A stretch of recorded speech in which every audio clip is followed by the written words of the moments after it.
Hello students, I have covered your one act, that is Pharmacy Act 1948 through PowerPoint presentations, and in this video lecture I will be covering the Medicinal and Toilet Preparation Act and rules. So here is the objective point why this act came into enforcement. So if we will talk about medicinal and toilet preparation, alcohol is the main constituent in these preparation. So the use and regulation of alcohol was controlled under this act. The first objective, as I have already explained, alcohol. Alcohol, it is used as solvent and as well as preservative in many medicinal preparation.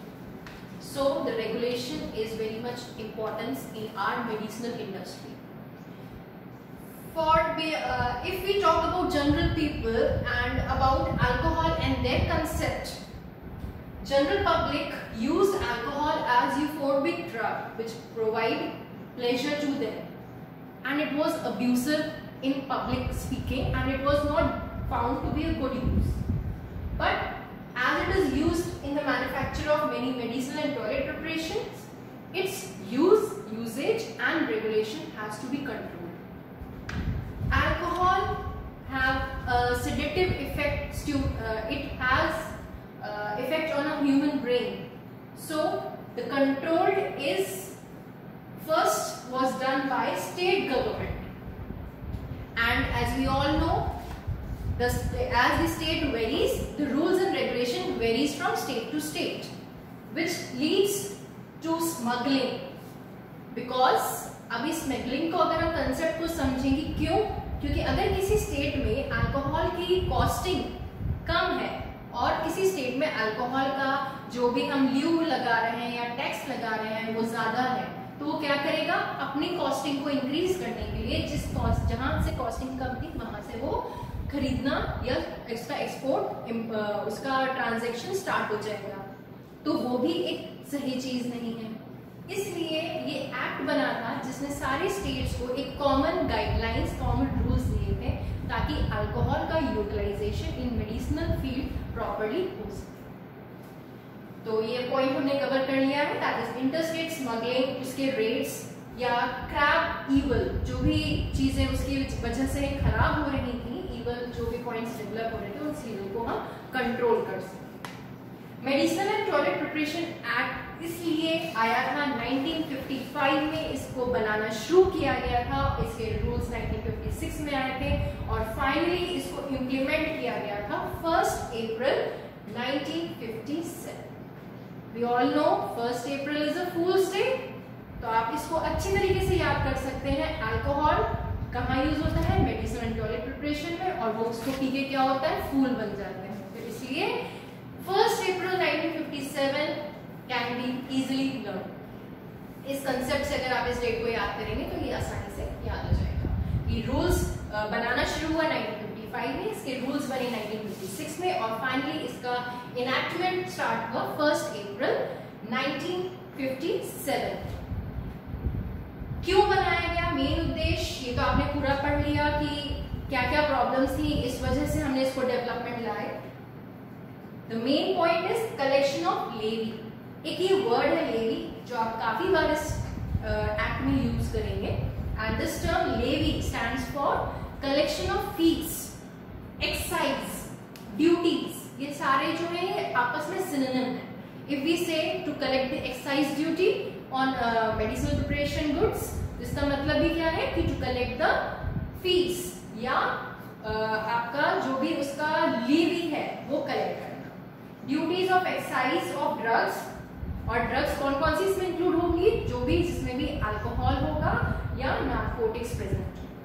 तो अगर किसी भी medicine preparation में alcohol है या narcotics है in any amount, it has to be regulated through this act, that is Medicinal and Toilet Preparation Act 1955। अभी 55 पढ़ेंगे, लेकिन अगर इसका इन्फोर्समेंट पूछा जाएगा तो ये 1 अप्रैल 1957। अब इसके बाद अगर आगे बात करी जाए तो there are some important words जैसे कि मैंने आपको लास्ट वीडियो लेक्चर में बताया था कि सर्टेन वर्ड्स होते हैं जिनका पॉइंट्स अपने में ही, मतलब जो डेफिनेशन होती है उस एक्ट के टर्म्स में हम पढ़ते हैं।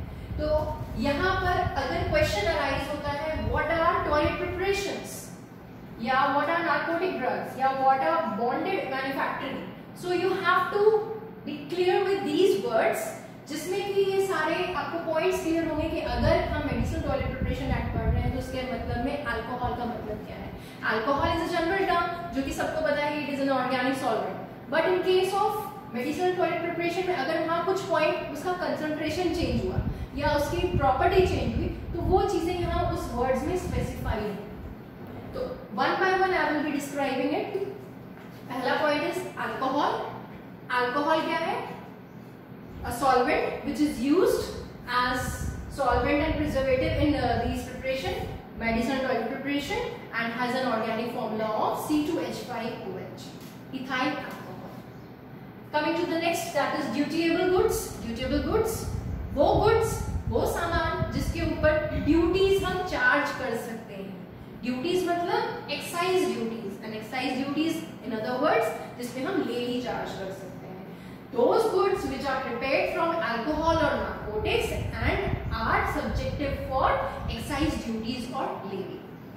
Excise officer. The third point is excise officer. Excise officer is the person in charge जो इसकी regulations को control करता है। That is कि जो भी चीजें हो रही हैं, जो ट्रांजेक्शन्स हो रहे हैं एक स्टेट से दूसरे स्टेट या मैन्युफैक्चर होके मेन मार्केट में जाना, तो उसका कॉस्टिंग कितनी है, उसकी लेबलिंग कैसी होनी है, कौन लेबलिंग करेगा, किस प्रोमाइसेस में हो रहा है, जो इस सारी चीजों को रेगुलेट करता है, that is called excise officer. Medicinal preparations, अभी फिर से मैं एक बार रिपीट कर दूं, अभी तक थोड़ा बहुत कंसेप्ट शायद समझ में आया होगा। Medicinal preparations are those preparations which consume alcohol or narcotic drugs in the term under Medicinal and Toilet Preparation Act, जो कि एक ह्यूमन बॉडी को ट्रीट कर रही है, उसकी प्रॉपर्टी को इनहैंस कर रही है। Those are medicinal preparations using alcohols.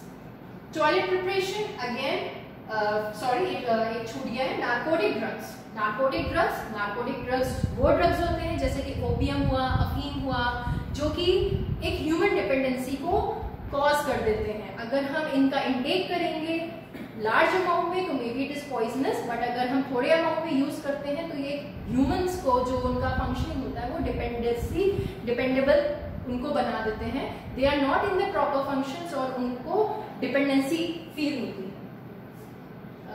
Toilet preparations, जैसे कि फिर से मैं एक्सप्लेन करती हूँ कि those drugs which uses alcohol and narcotics in some amount come under toilet preparations, and these enhances or beautifies, for example hair preparation, skin preparation, cosmetic preparations in which these drugs are used, these components are used, come under toilet preparations.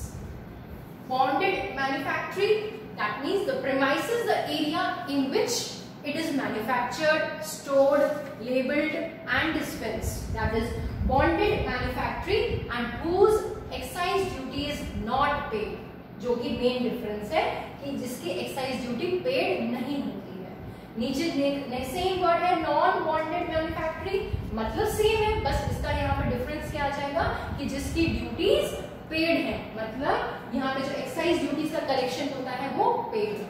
तो ये हम दो terms आगे भी काफी बार use करेंगे, bonded manufacturing and non bonded manufacturing. इसका हम एक्सप्लेन में आपको डिटेल में इसका एक्सप्लेनेशन आएगा कि वहां पे सारी चीजें कैसे फॉर्मुलेट होती हैं, बनती हैं और किसके कंट्रोल में रहती हैं। Now coming to the next is denatured alcohol. Word itself explains, denatured मतलब अल्कोहल ने अपना नेचर खत्म कर दिया है। डीनेचर्ड अल्कोहल, उसकी प्रॉपर्टीज रिड्यूस हो चुकी है, that is not used or cannot be consumed by the people, that is denatured alcohol. Rectified spirit, when the concentration, एक बात और यहाँ से पॉइंट आता है, what do you understand by 100% proof spirit? इसका मतलब यहाँ पर ये नहीं है कि वो 100 ml वॉल्यूम टोटल है। हमारे प्रूफ स्पिरिट के अकॉर्डिंगली 57.1% हमारा 100% मान के हम चलते हैं। तो अगर उसकी प्रॉपर्टी 50% एंड अबव है कंसंट्रेशन, अल्कोहल का कंसंट्रेशन उस प्रिपरेशन में 50% ज्यादा है उसकी स्ट्रेंथ, तो उसको हम रेक्टिफाइड स्पिरिट कहते हैं। रिस्ट्रिक्टेड प्रिपरेशंस जिनका रेगुलेशन हमारा ये एक्ट कर रहा है, ये अपने आप नहीं हो सकता, ये कोई भी व्यक्ति नहीं कर सकता, that is regulated by excise duties. Unrestricted preparation जो कि कॉमन पीपल भी बना सकते हैं, जिसके लिए रेगुलेशंस की जरूरत नहीं होती। सब स्टैंडर्ड प्रिपरेशंस, स्टैंडर्ड प्रिपरेशन जो कि सारे फॉलो करते हैं रूल्स या जो भी स्टैंडर्ड्स हैं वो सबको फॉलो करा, उसमें जैसे कि अमाउंट आता है, एक फॉर्मूला आता है कि स्टैंडर्ड्स को मेंटेन किया जा रहा है कि नहीं। जो भी हमारी स्टैंडर्ड बुक्स हैं, जैसे कि आपने आईपी, बीपी, यूएसपी सारा देखा होगा, उसमें एक स्टैंडर्ड दिया होता है कि अगर ये चीज है तो इसमें इतना % ये चीज होना चाहिए, बट अगर नहीं हुआ देन इट इज सब स्टैंडर्ड। तो सब स्टैंडर्ड प्रिपरेशंस क्या हुई, जो कि जिसमें कि फॉर्मूले में अमाउंट में वेरिएशन हो, या जो फॉर्मूला हमने एग्जैक्ट बोला है कि मॉर्फिन का फॉर्मूला ये है, मॉर्फिन का स्ट्रक्चर ये है, लेकिन अगर उसमें कोई भी स्लाइटली वेरिएशन होता है तो इट इज सब standard preparation. So these are some of the important words which you will be facing, and it will be coming again and again in this act in further topics. So I have discussed some definitions over here. Now I will be coming up with the next topic, that is licensing authority, and how does a person get the license to manufacture toilet preparations.